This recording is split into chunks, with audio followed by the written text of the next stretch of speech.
about earlier, there was like another slip. I think this is the one that we're going to replay. There was another slip that cost him a few seconds. That was a huge blunder, that rook h4 check. Yes, and rook h4 was a big mistake. You saw Magnus bang the table right there, realizing he made a big mistake. And now this is just winning. The rook is on the A file for black, preventing white from having a series of checks with his rook. His rook is just too close. And what to do? If he stayed on the back rank, the pawn's going to go very easily. Right. So because we're going to get in tempo with king d2. That's correct. Play e2. This is winning, but he has 50. He made a really big mistake here. They're going down. He has 14 seconds, and Magnus now getting behind this pawn. He gets the queen, of course. He has 11 seconds left. He's going to play. That's the perfect move right here. Magnus played h4. He should have ripped off the pawn in that moment. Yeah, he was almost like pre-moving. G5 was a terrible. G5 was unnecessary. Now here, because we could have won both pawns and then made a queen. Correct. And maybe that would have been faster. That would have been the winner. Giving up his pawn. Here we're about to see where he just tilted the rook right there. No, by then it was already a draw. But he needed like something like maybe 3 more seconds, I think.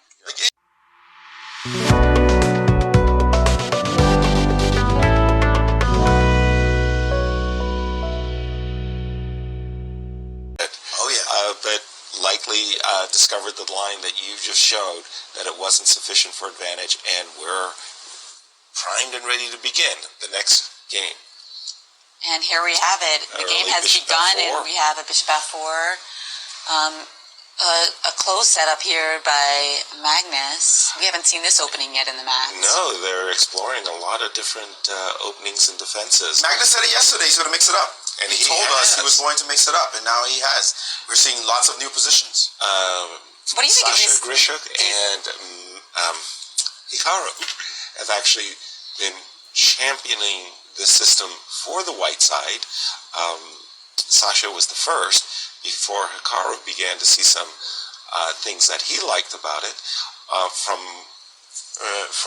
my point of view, it's not enough. This knight on c3 kind of sits in the way of this pawn on c4. I've seen a lot of games where Hikaru has played knight b5 early.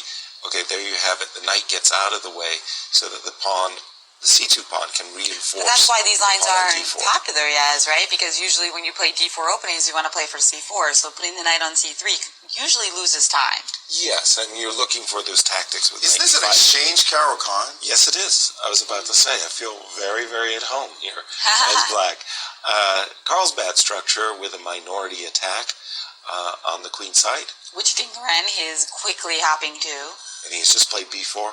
Now you capture on c3 to try to create a weakness in white's camp and try to bring as much firepower as quickly as possible to attack the pawn on c3. Easy for me to say. And even if you don't capture the pawn, it's still a weakness, the white pawn structure. But knight e4, well, go eyeballing it right away. That is really specific to the position, yeah. Instead of exchanging anything, and now Magnus grabbed something. It's always a moment when it's like, wait a second, I got to think about this one. Right. When he grabs something to put in his hand. This is an intriguing move, knight to f5, because it allows white to be able to take the knight on e4 and change the structure dramatically. But also, and if he doesn't, then black might play the move f5, plus he's hitting that c-pawn. This is a big moment in the game. Knight e4 definitely changed the contours and direction, the sort of stayed solid, predictable direction the game was going in. Move like rook c8 could have been played. And see, Magnus had to think about it, and there goes the exchange on e4, which now changes everything about the position in a big way. And knight b3, e5, continuing to play enterprising moves, is Liren seizing the moment to open up this diagonal. Right, blast open the diagonal with knight takes e5. First he takes on c3, very savvy move. And I don't know, I'm liking black. Absolutely. Knight takes e5. That knight is eyeballing that d3 square. And again, this bishop stands very well. Offensive and defense. That bishop on g7. Great defender. Beautiful play so far. As well as a great attacker. Very interesting. I was about to say, that knight's got to die. That was my intuition. That knight cannot be allowed to go to the e3, to the d3 square. No question. But that bishop is clearly superior to the knight on b3. Absolutely. Can he play distracting influence with the pawn on c3, because it could go down the board, at least a couple of moves. But those rooks for black are going to come in very fast. And my biggest problem, move the queen out the way and Queen G5. get the rooks. I was about to say, can we set up for Queen F4? Well, it's not going to... Whoa, With what E3. just happened?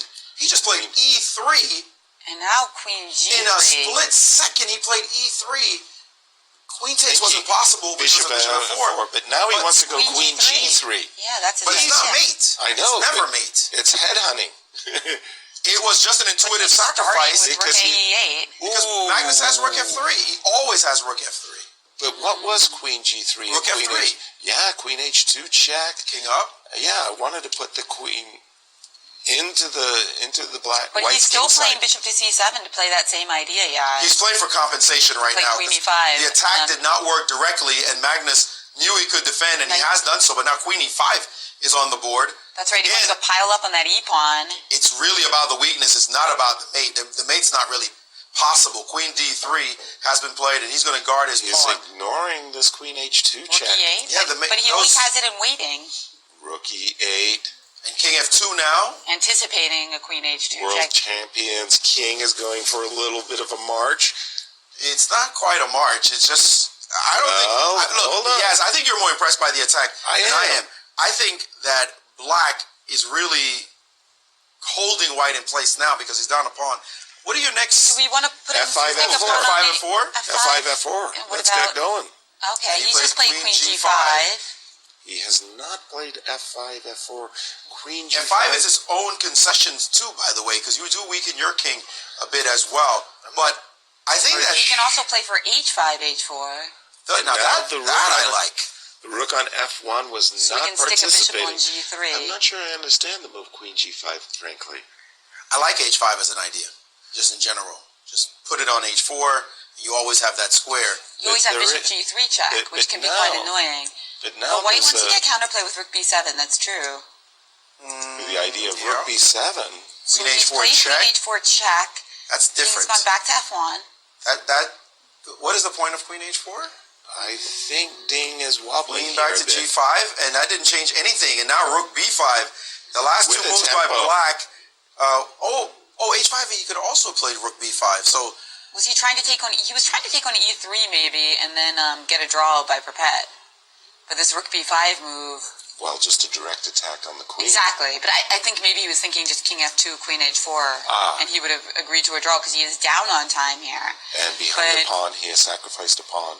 So now if F5, F5 Well, always there's opens your Queen king, by C4 the check way. Be immediately, Right. which is we can't deal with. Queen so back to F6 He had to go back to to E7, E7. but he is threatening to take on E3. That's why Rook B7 But now now. rook B7. And we would have had Bishop G3 check if your king was on F2. So that king on F1 has helped him enormously. Yeah, that Queen Queen C5. H4 check was just not a good decision. But Queen look, C5. this what is wrong with black? Black doesn't seem to have a. I was about to say have a bad position. Some the things are getting very specific all of a sudden. Well, Because- knight B5. Again, there's a big threat against the F7 pawn right now. He's trying to dislodge this bishop, but what is rook takes Yeah, rook takes E3. It looks like Magnus calculated that pretty fast.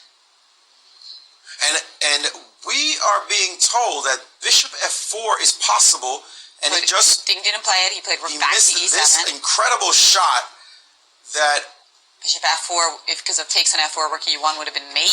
no, but Rook takes F4. Then you have to take on E3. The tactics were very sharp Yeah. with the mating idea on E1. No, but Indeed. that was not clear at all. But this looks like Queen D4, and it's like Magnus has Pushed him righted over. the ship, And an extra accepted minute. the pawn, and stopped C4, the attack. allowing Bishop to E5, instantly played by Ding, and now a trade. And Black is still somehow Queen okay. takes E7. Black is still okay. Black's bishop is dominating the proceedings right now, and White's king is always going to feel a little unsafe. Queen True. B4 might show up at some point. And was that trade really so bad for black? I mean, we traded your active rook on B7. Knight C3, Queen A3. What's happening? Ooh, queen, a F- blunder. Rook F3, Queen C1, check. Queen to D1, blunder. and now he traded queens. Ding, and This is still, time is the he's factor. down a pawn, Look. and he has to make some quick moves. Bishop is going to stay on F6. He's taking on Oops. C4. He's got 28 seconds left. Very And courteous Magnus now play giving two checks. by Ding Liren. And now another pawn by Ding. And there goes this is starting to look very drawish. Exactly. Very drawish. I think With they will be 24 agreeing to a seconds draw for soon. Ding Liren. Yes. Magnus will play a few moves, takes... Oh, that definitely is a draw now. Check. Yeah. Just Whoa. That wasn't the check I expected. He's not happy what he just did. And now the E-pawn is real. No. Uh-oh. The E-pawn is real. I remember the Magnus. Now, and his rook is not where it needs to be to compete against his E-pawn. And check is coming on the back rank. If he moves his rook away, rook check E2 wins. He has to stay on the back rank with his rook, but then he's going to go to a bad square wherever that's not going to help. He's done it. And there it is. And he's just going to move his king towards the rook, and that's it. Magnus is now trying to survive by the clock only. Queen them on the board, 11 seconds. Can Ding finish him off? Stop that king from coming any closer. That's technique. Oh. He could have taken the This is H-pawn. hard to watch, This guys. is okay. Here goes Ding, and it's going to be a rook make. How do you make with a rook alone? Here we go. Come on, Ding. You had to get your king up, and there it is. No. And now He's got 5 the seconds pawn. left. He can't lose. Can he do it? 4 No, seconds. he can't do it. 3 seconds. Checkmate is coming up. Can't do it. 2 seconds. Oh, he hesitated right there, and Magnus gets the draw. Oh, The wow. first game that we saw something like that in, and even in that, they conducted themselves well. I was about to say it was very courteous. Like Ding Liren especially. Yes, Yeah. especially his pieces slid, and he adjusted it and pressed. And he lost about 3 or 4 seconds from that. Yeah. Because he